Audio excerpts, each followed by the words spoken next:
Imagine this situation.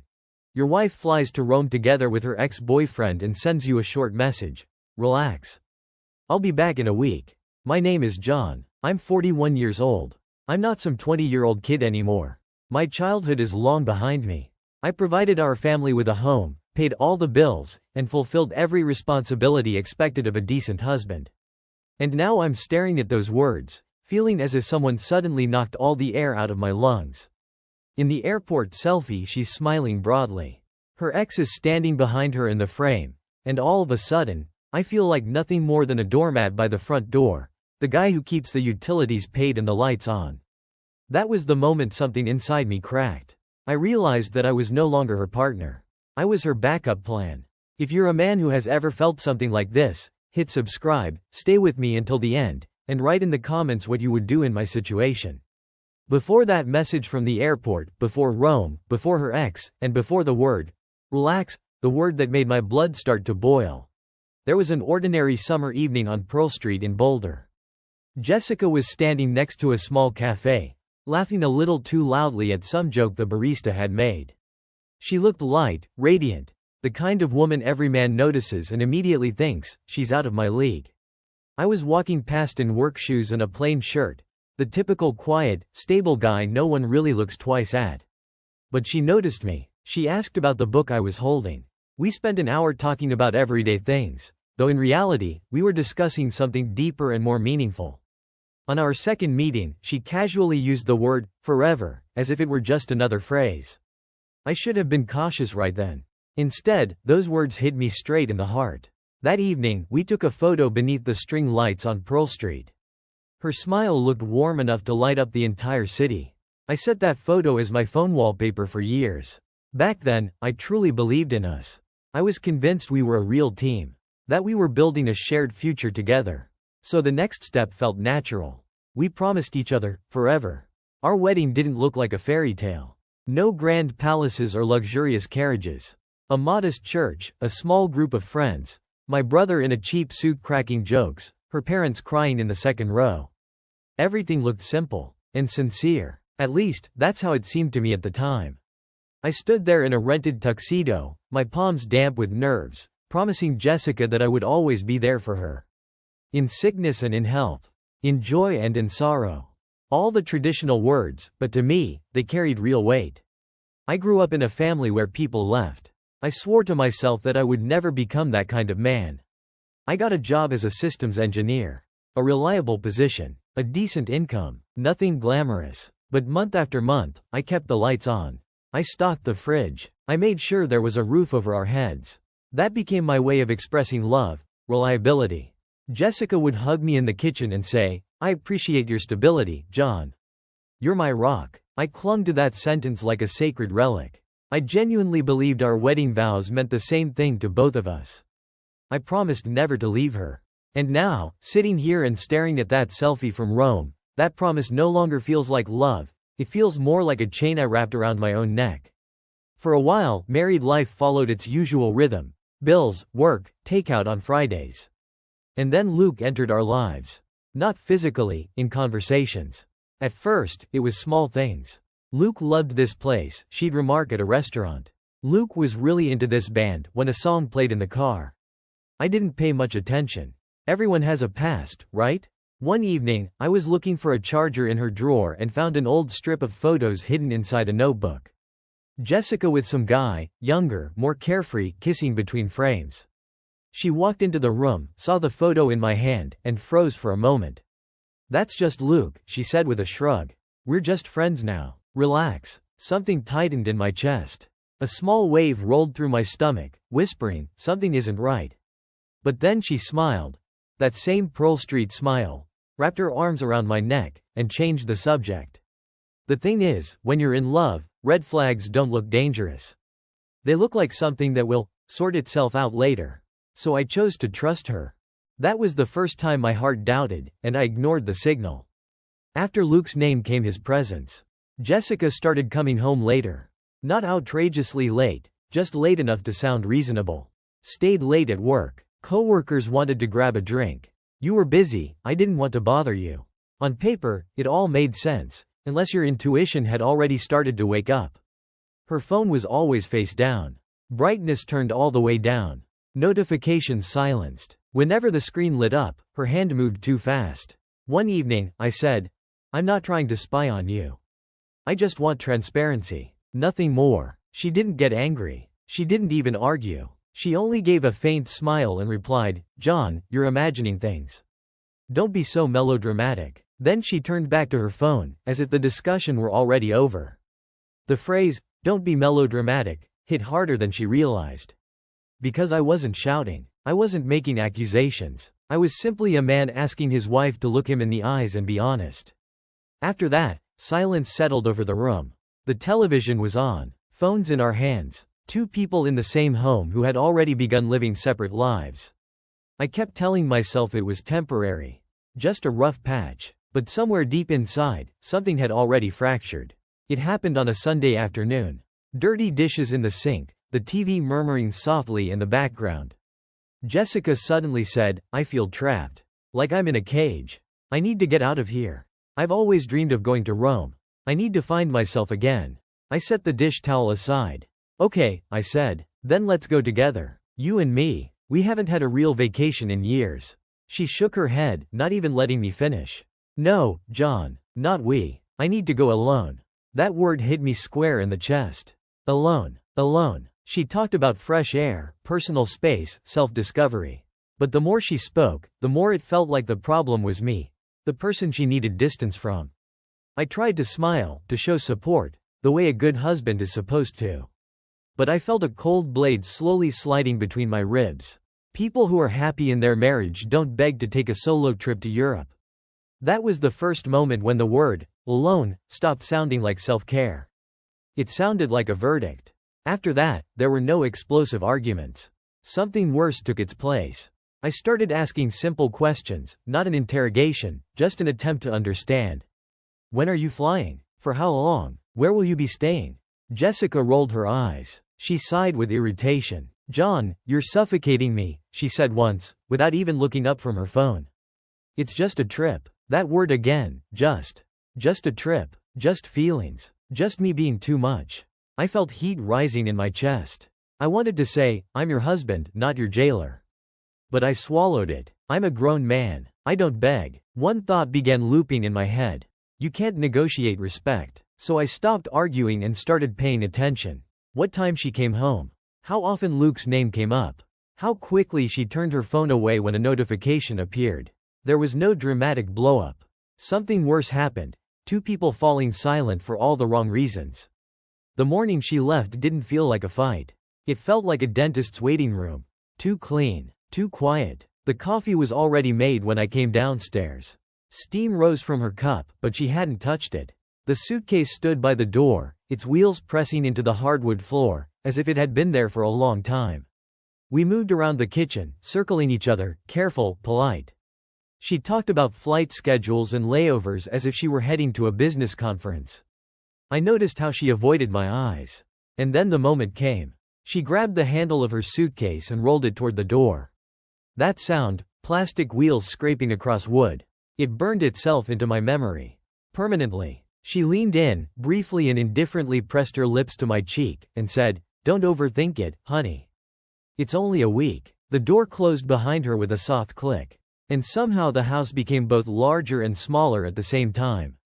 So much space, and nowhere to put what I was feeling. But what I remember most is the sound of those wheels. I swear I heard it long after she was gone. When the door closed, I just stood there, motionless. Her coffee cup was still on the counter, a warm lipstick mark on the rim. I picked it up, rinsed it, watched the water spiral down the drain, hypnotized by the simplicity of the motion. I noticed my hand under the stream. The wedding ring sat loose, as if it no longer belonged on that finger. Technically, nothing had happened yet. But everything already felt wrong. Cold, bright Colorado light poured into the kitchen through the window. It illuminated dust particles on the table. The empty chair where she usually scrolled on her phone in the mornings. Our entire two-story house suddenly echoed with emptiness, like a seashell. I dried my hands, picked up my phone, opened our message thread. My fingers hovered over the screen. Have a safe flight. 3 short words. Innocent. Ordinary. Proper. The way a man is supposed to be. I stared at them for a long time. Then I deleted the message, locked the phone, and placed it face down on the table. For the first time in a long while, I chose to sit in silence instead of trying to fix something. A few hours passed. I tried to focus on work emails, server logs, anything except the empty half of the bed upstairs and the quiet in the house. Then my phone vibrated. One notification from Jessica. Relax. I'll be back in a week. At first, just the text. Then the image loaded. An airport selfie. Jessica was centered in the frame. Perfect hair. A flawless smile. She looked like someone heading off on the vacation of her dreams. And behind her, slightly out of focus but clear enough to know it wasn't an accident, stood Luke. No explanations. No comments. Just the photo. And that word. Relax. Everything inside me collapsed. It felt like a punch that knocks the air out of you. Not the loud, dramatic kind of pain, but the kind where something slips inside quietly and rips out something vital. All those late nights, all the eye rolls, all the "don't be melodramatic," they lined up into one horrible, undeniable picture. She wasn't even trying to hide it. She was on the other side of the world, with her ex. And she was telling me to relax. I didn't react right away. I just stared at the screen. There was no, "this isn't what you think." No, he just happened to be on the same flight. Nothing at all. Just her smile, his shoulder behind her, and that casual, carefree tone. "I'll be back." Not, "we'll talk about this." Not, "we'll figure it out." Just the confidence of someone who truly believes they can step out of your life, go have fun, and return calmly, as if nothing happened. That was the moment it finally hit me. In her mind, I wasn't a partner. I was a foundation, backup, a reliable option. I was being taken for granted. I felt heat rise in my ears, like my blood was boiling. And then, just as suddenly, it dropped. The anger drained away, leaving something far colder behind. I pulled the chair back from the kitchen table and slowly sat down. No shouting, no broken objects, just a heavy, icy calm settling inside me. For the first time, I wasn't thinking about how to save us. I was wondering why I had spent so long trying. I don't know how long I sat at that table, staring at my phone. 5 minutes. 20. An hour. Time behaves strangely when your life is falling apart. At some point, my chest tightened so much it became hard to breathe. I needed air. Not the kind Jessica had flown to Rome for. Just enough to stop feeling like I was suffocating in my own kitchen. I stood up, shoved my phone into my pocket, and walked out of the house. Our front entrance is directly next to Claire Dawson's. She moved in a few months ago. Divorced. One child who visits on weekends. A quiet neighbor, waves hello, but doesn't pry. My feet carried me there faster than my mind could catch up. I knocked on her door. A moment later, it opened. Claire stood there in leggings and an oversized sweater, hair in a messy bun, no makeup. Her eyes were soft, but sharp. She looked at my face, once. And she didn't ask, "What happened?" She simply said, "You look like your entire world just tilted." I hadn't realized I'd been holding my breath until it finally rushed out. Claire stepped aside and said, "Come in." No hesitation, no fuss, just that. I sat down on her couch, my hands clenched so tightly my knuckles turned white. For a moment, I didn't know where to begin. Then it all started spilling out. Rome. I feel trapped. I need to go alone. Late nights. Phones face down. And finally, that selfie. Jessica's smile. Luke in the background. Relax. I'll be back in a week. Claire didn't interrupt. She didn't rush to fill the silence. She just listened. The way someone listens when they've lived through something similar from the other side. At some point, I heard myself say, I carried this marriage on my shoulders for years. I just wanted a partner. Not a roommate. Not this. Her jaw tightened slightly. Something flashed in her eyes, anger, but not at me. "This isn't a misunderstanding," she said quietly. "It's not a mistake. It's cruelty, John." Hearing someone else call it by its real name hit harder than any argument we'd ever had. Right after Claire said, "It's cruelty," my phone vibrated again on her coffee table. Another notification from Jessica. I turned the screen over. "Don't be melodramatic. I always come back to you." The word, always, sounded different this time. Years ago, in that church with cheap flowers and trembling hands, always had sounded sacred. Like a vow. Here, sitting on Claire's couch, in the warm lamplight softening a space that wasn't mine, and a marriage that no longer felt like mine. always, suddenly sounded arrogant, presumptuous, as if she truly believed she could leave, do whatever she wanted, and I'd still be standing by the door, keeping the lights on when her fun was over. I reread the message slowly. I always come back to you. Not, I choose you. Not, I stay. Just, come back. Like returning a rental car. This time, my heart didn't explode. It didn't crack. It didn't fall apart. It just froze. Quietly. Cold. And for the first time, it felt like clarity. Because somewhere deep inside, I understood. She was never afraid I might leave. For years, I had shown her that I wouldn't. And in that moment, a thought hit me, sharp and undeniable. Something I had never told anyone. Something Jessica would never expect. Here is the truth I had never said out loud. I wasn't just hurt. I had helped make it happen. I let the jokes diminish me. I allowed the disrespect. I allowed the late nights. All of it because I was terrified of ending up alone again. But sitting there, with Claire looking at me as if my pain wasn't madness or melodrama, something finally clicked into place. Being lonely next to the person you love is worse than being alone in an empty house. My shoulders dropped. My hands unclenched. A line appeared in my mind, thick, black, final. Enough. This is the boundary. I will not be the backup plan anymore. And here's what you need to understand. What happened in Claire's living room wasn't the beginning of my awakening.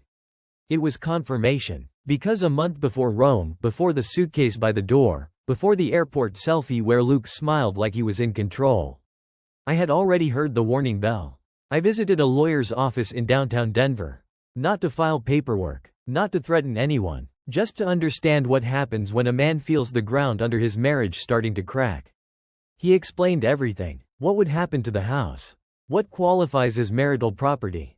What emotional abandonment looks like on official documents? I wasn't planning revenge. I wasn't preparing for war. I was preparing to survive. That day, I walked out of the office with a folder under my arm and a truth pressing against my ribs. Plan A. Love her hard enough and everything will somehow work out, was dead. I just hadn't held the funeral yet. After that consultation, the way I saw our house changed completely. It wasn't just walls and furniture anymore. It was leverage, agreements, evidence, things you either control or lose. One quiet Tuesday evening, while she was late at work, I emptied the junk drawer and laid everything out on the kitchen counter. Front door keys, garage keys, back gate keys, the spare one, the one she thought I didn't know about. I counted them like a man taking inventory of his own existence. I pulled the mortgage folder from the cabinet and flipped through the pages. My name, her name, signatures side by side. I started noting dates, the days she came home late, the nights she slept turned away from me, perched on the very edge of the bed. I didn't confront her with it. I didn't throw it in her face. I simply stopped talking so much and started listening. Watching more. Recording more. The house became louder in the strangest ways. The click of a cabinet door. The hum of the dishwasher. The clink of keys in my hand. Every sound reminded me. My life, my sanity, my peace were on the line. And step by step, I began taking that control back. Sitting on her couch, I could feel that Claire wasn't listening as just a neighbor. She was listening as someone who had already walked through the same fire. She waited until I finished, until the room fell quiet, and then said, "My ex cheated too. Different details, same story. Promises, gaslighting, you're exaggerating, all of it." She rolled up her sleeves slightly and traced an old tattoo on her wrist with her thumb. "The wound heals," she said. "But the mark stays. You learn how to live with it. You just don't let anyone hurt you in the same place twice." I let those words settle. "You know," she added, looking straight at me, "you deserve at least basic respect." I smiled tiredly. At least, right? We both smiled, but it wasn't a happy smile. It was the exhausted, knowing kind you only share with someone who's heard the same lies, just in a different house. We didn't need to talk much after that. The silence between us stopped feeling awkward. For the first time all day, I didn't feel crazy. And I didn't feel alone. At some point, Claire stood up and said, "You had coffee and a shock. You need real food." She went into the kitchen, took out a pot, and started making soup, as if feeding a neighbor whose marriage was collapsing was the most normal thing in the world. I sat at her table, shoulders heavy, words few. The lamp above us cast a warm yellow circle of light, the kind that softens everything more than real life does. Bookshelves along the wall, Novels, medical textbooks, a few children's drawings held up with magnets. We didn't flirt. We didn't circle the subject. No cheap jokes. No nonsense like, "You deserve better, handsome." She simply asked, "More salt?" And when I stayed quiet, she let the silence remain silence. There was calm, steady respect in that room, something I hadn't felt in my own kitchen for a long time. Somewhere between the second spoonful of soup and my first real breath all day, a strange thought hit me. This is what it feels like when someone is actually on your side, not just using your house as a place to sleep. After dinner at Claire's, thanking her, admitting I had no idea what I would have done without that couch and that soup, I crossed the hallway back to my own front door. The house felt different. Same walls, same furniture, but it no longer felt like a home. It felt like a place I maintained for someone who had already left it in her mind. I went upstairs, into our bedroom. The suitcase, of course, was gone. Her side of the closet looked emptier than it should have for a one-week trip. But her scent still lingered in the air, faintly sweet, familiar, and now slightly cloying. I opened the window. Cool mountain air from the foothills rushed in, washing away the remaining traces of her perfume and part of the fog in my head. I stood there for a long time, watching the streetlights, listening to the silence. And somewhere inside that silence, a sentence finally took shape, clear as daylight.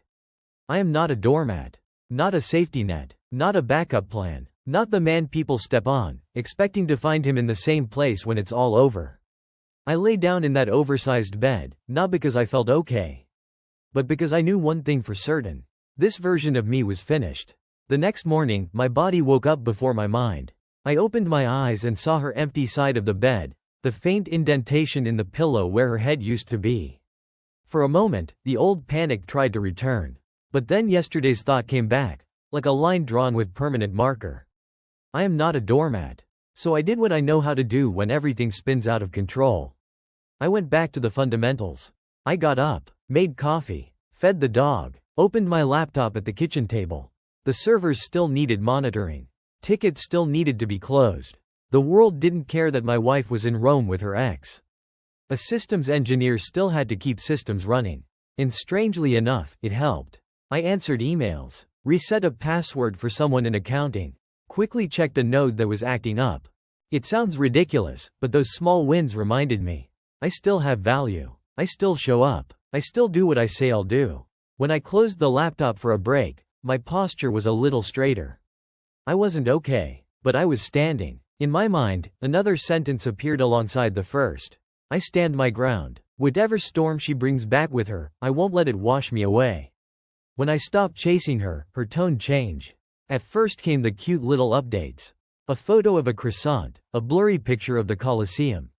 Look how beautiful it is here. I saw them come in while I worked. I didn't open every one. And I certainly didn't reply. I just let them sit there like unopened mail. Then the messages softened. Wish you were here. Rome would suit you. Old Jessica phrases, flirtation, familiar tone. As if emojis and nostalgia could cover what had been done. I drank my coffee, watched the steam rise, and let the phone vibrate. A few hours later, the mask slipped. Why aren't you responding? John, this is childish. There it was. Her need for control breaking through the fake sweetness. Every time I didn't respond, the knot in my chest loosened a little. Not because I didn't care, but because I finally understood. My silence had power too. For the first time in a long while, she was reaching. And I was the one deciding whether to pick up or not. That evening, after another round of notifications I ignored, I opened my notes app and started writing.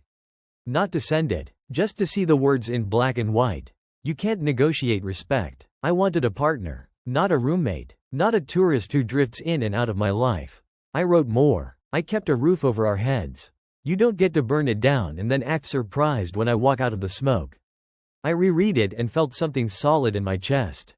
It wasn't a speech, and it wasn't begging. It was a boundary. For a moment, I hovered over the share button, imagining sending it to her and shattering her little Roman fairy tale.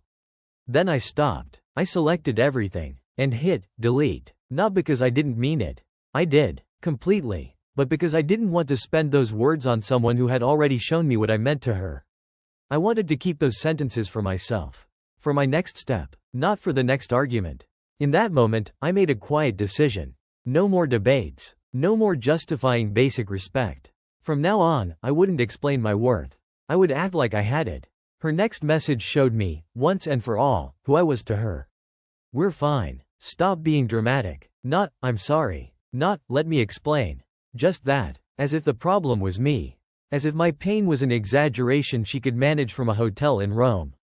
I stared at the words and heard that other phrase echo again in my mind. I always come back to you. Always. Come back. To you. Not, I stay with you. Not, I stand beside you. Just, come back, when it's convenient. That's who I was. Her insurance policy. The man who kept the lights on, paid the mortgage, warmed the bed.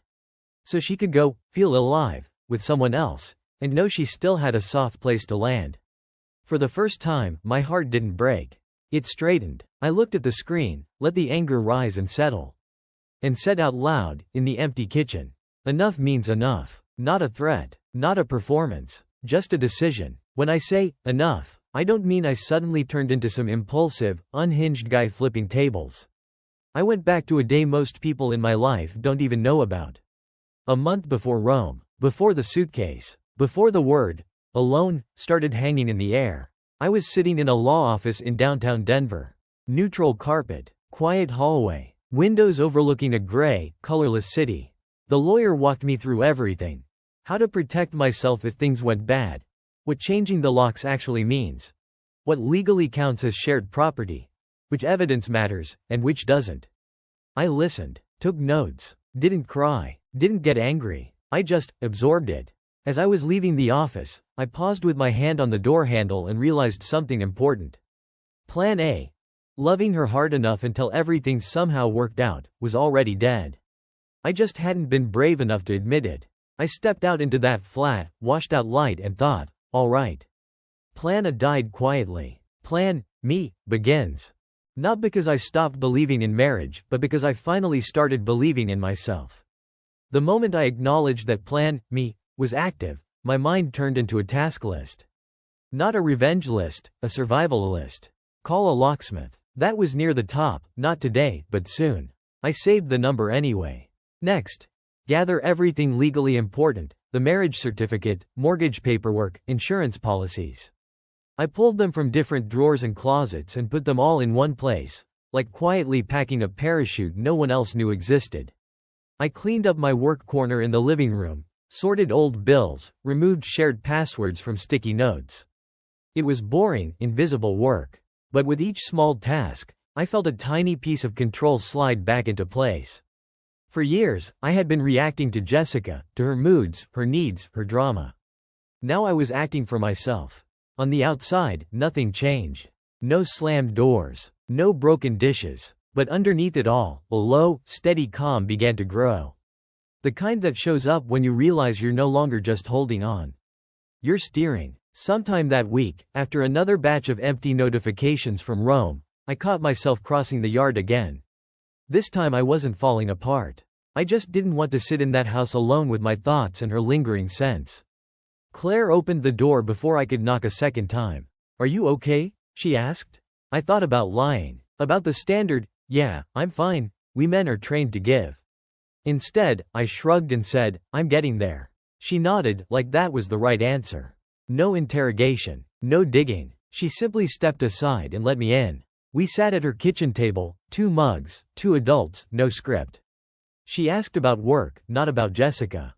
I told some pointless story about a server glitch. We even laughed once. There was space between us, real, physical space. No hand on my hand. No pitying touch. Just presence. And that meant more than any forced comfort ever could. For the first time in a long while, I felt like someone was quietly on my side, not because they wanted something from me, but because they knew what it was like to stand alone for too long. That evening, back in my own living room, I finally went through everything she had sent. Photos of wine, street corners, hotel views, short, "miss you" messages, a few half-hearted, "sorry if that photo upset you." And then, once again, the demanding tone when I didn't reply. All of it together on the screen looked exactly like what it was. A woman on vacation, occasionally checking her safety line. Once, I would have already been typing long responses, explaining how much it hurt, begging without calling it begging, trying to sound reasonable while my heart crawled across the floor. Not anymore. I opened my notes again, sitting in the silence of the house I paid for, in the life I was holding with both hands, and wrote one sentence. Relax. You've already been replaced. I stared at those words for a long time, and for the first time in all this chaos, they didn't feel like something meant to hurt her. They felt like something that finally, put me on my own side. In that moment, I chose myself. A day or two later, I was back at Claire's. We didn't talk about Rome. Just work, her kid, the ridiculous trash pickup schedule that kept changing. The kind of small talk that becomes a lifeline when your brain is stuck in a storm. We ended up on her couch, fabric, not leather, soft, lived in. A warm lamp in the corner, some crime series murmuring quietly in the background. There was a firm, respectful distance between us. No touching, no strange tension, just quiet. That sentence from my notes wouldn't let me go. I turned to her and said, "Can I ask a weird question?" She raised an eyebrow. "I need a photo," I said. "Not that kind of photo. Just proof. For me, more than for her." She thought for a moment, then nodded once. We leaned slightly closer, not embracing, not pretending to be something we weren't. Two adults side by side, tired but steady. I took the photo, calm faces, warm light, no drama. At home, I opened our chat, attached the photo, and typed underneath. "Relax. You've already been replaced." And I hit send. When I did, the quiet digital whoosh of the message sending sounded far louder than it should have. The words were out there, no drafts, no rewrites, no way back. I placed the phone face down on the kitchen counter. My hand hovered over it for a moment, then I pulled it away like it was hot. I poured a glass of water, watched it rise along the sides, drank slowly. The house settled into complete silence. No TV, no music, just the hum of the refrigerator and my own breathing, finally steady. For years, every hard moment in our marriage ended the same way. With me sending some long, careful message, trying to fix everything, apologizing for emotions I didn't cause, explaining pain she didn't want to understand. This time, I explained nothing. I simply drew a line, and stepped away from the phone. It's strange how one tiny sound, a digital whoosh, can mark the exact second your life changes direction. It didn't take long. The phone lit up where I'd left it on the counter. Once, twice, then non-stop. I flipped it over and watched the notifications stack on top of each other. Who is she? Why is she in our house? John, answer me. You're joking, right? No croissants. No Colosseum. Just panic and dry text. Then the call started. First call, declined. Second, declined. Third, voicemail. One voicemail came in, then another, then a third. I lifted one to my ear just enough to hear her breathing, fast, shaky. Nothing like the woman smiling in that airport selfie. "John, this isn't funny. Call me back. We need to talk about this. You're overreacting. Just pick up the phone, okay? Please, just pick up." The irony wasn't lost on me. She crossed an ocean with her ex and told me to calm down, fully confident I'd still be waiting exactly where she left me. Now, because of one calm photo and one sentence, that confidence was cracking. And for the first time, it wasn't me spiraling, trying to hold everything together. As soon as the panic hit, the justifications followed. Another voicemail. Another notification. He pressured me. It was a mistake. You're overreacting. We'll fix everything when I get back. Like she was spinning a wheel of cliches and reading whatever it landed on. Not once did she say, "I chose this." I knew what I was doing. There was always someone else to blame, or my reaction. I sat at the table, phone in my hand, watching her try to claw back control using words she should have used weeks, months, years ago. I typed nothing. Not, "How could you?" Not, "I can't believe this." Not, "Tell me everything." Because I already knew everything I needed to know. She got on that plane without spending a single second thinking about what it would do to me. And now that my place in her life was no longer guaranteed, that was what scared her. So I did the one thing she never expected from me. I stayed completely, deliberately, calmly silent. And that silence said more than any argument ever could. Jessica had always cared deeply about appearances, the right photos, the right captions, the right angle on life. So it didn't surprise me when friends started sending screenshots. First, a long, dramatic Instagram story. A tearful selfie, a dim hotel room, a wall of text about emotional abandonment and needing space. 10 minutes later, it was gone. Then a new post appeared. This time, she was the victim. Some people don't fight for love, she wrote. They just replace you. The comments poured in. A few of her friends rushed to defend her. A few mutuals stayed suspiciously quiet. Someone from our circle sent me a screenshot from a group chat. Isn't she in Rome with Luke? Didn't she leave John at home? Something doesn't add up. The chat exploded. Opinions, speculation, jokes. Everyone had something to say. Everyone except me. I didn't comment, didn't post. I just watched from a distance as Jessica's image, the untouchable, wounded wife, began to crack under the weight of her own choices. For the first time, the chaos was out there. And inside my house, there was finally quiet. At some point, watching her scramble online and blow up my phone from another continent, I realized something simple. She might still have thought of this place as ours. I didn't. I called a locksmith. He arrived in a plain van, toolbox in his hands. No extra questions. Just another Tuesday job. I walked him to the front door, pointed at the lock, and said, I need this replaced. Metal scraped. Screws turned. The old hardware came off. The new one went in. I stood in the hallway, listening to every small sound, like each one was erasing a version of my life. While he worked, I walked the house, checked the back door, the side gate, windows that never closed right. Gathered a few important things into one place. Documents, my laptop, spare keys. I wasn't running. I was just making sure nothing held me hostage except my own choice. When he finished, he handed me a new set of keys and a copy of the receipt. I signed. He closed the door behind him and turned the new lock once from the outside, just to test it.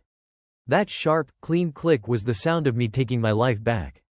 With the locks changed, there was one last thing I needed to do. I sat at the kitchen table with a blank sheet of paper and a pen. No legal language, no emotional essay, just the line that started all of this, and the only response that felt right. You told me to calm down. I paused, letting myself remember her airport message. That smug, calm down, I'll be back in a week, Luke standing just behind her. Then I added, so I did. 8 words. That's all. No accusations, no insults, no begging, just a mirror of what she said to me, flipped around and handed back. I walked to the front door, taped the note at eye level, and stepped out onto the porch. For the first time since we bought this house, I didn't think, our home.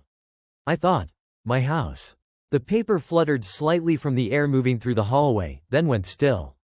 A small white square. But standing there, keys in my hand, my heartbeat finally steady, I knew.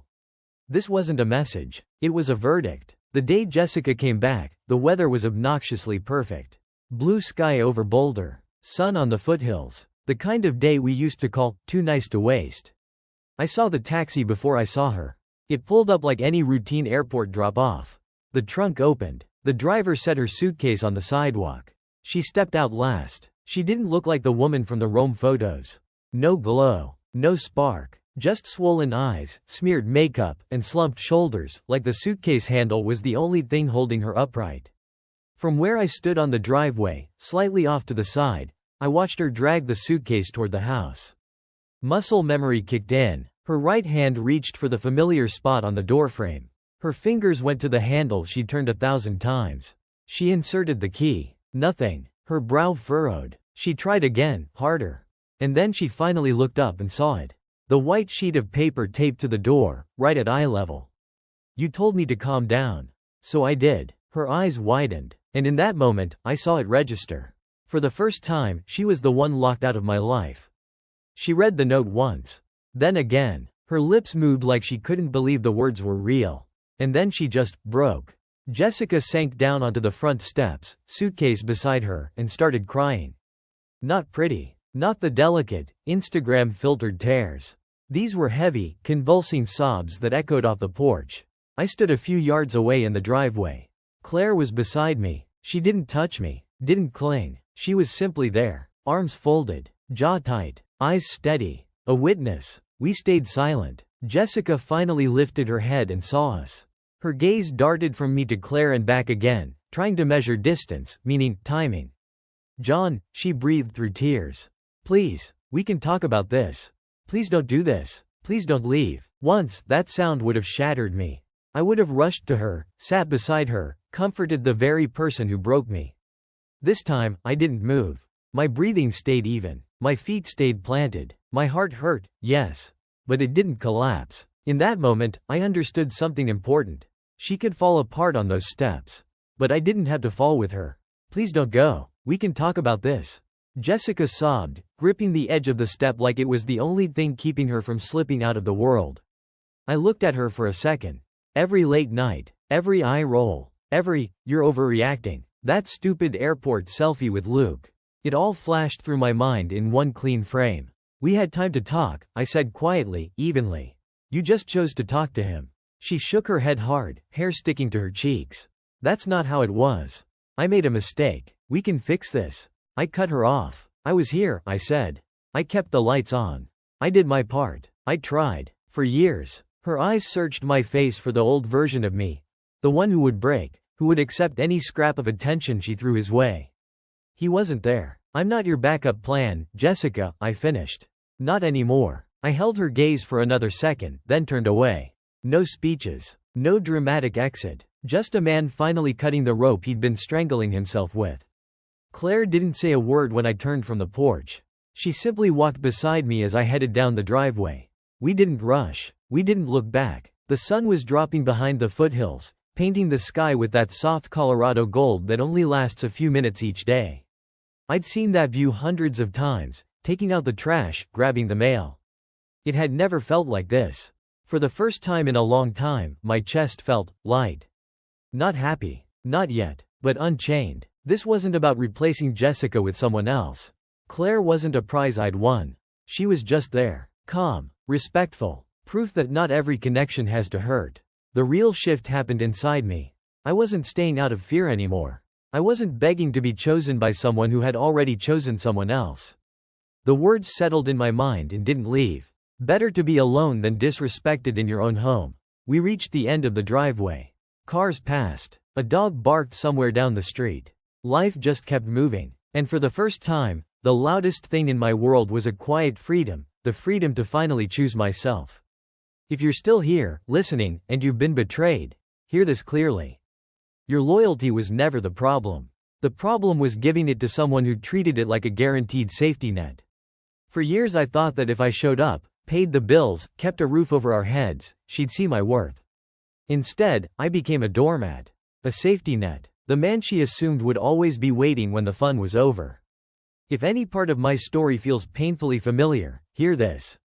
You are not a doormat. You are not a backup option. You are not the safe old reliable someone walks over and comes back to when they're bored. Your peace matters. Your self-respect matters. So ask yourself honestly, if your wife flew to Rome with her ex and texted you, "Calm down. I'll be back in a week," what would you do? Write it in the comments. Subscribe if this resonated. And the next time someone tells you to calm down, remember, you have the right to choose yourself.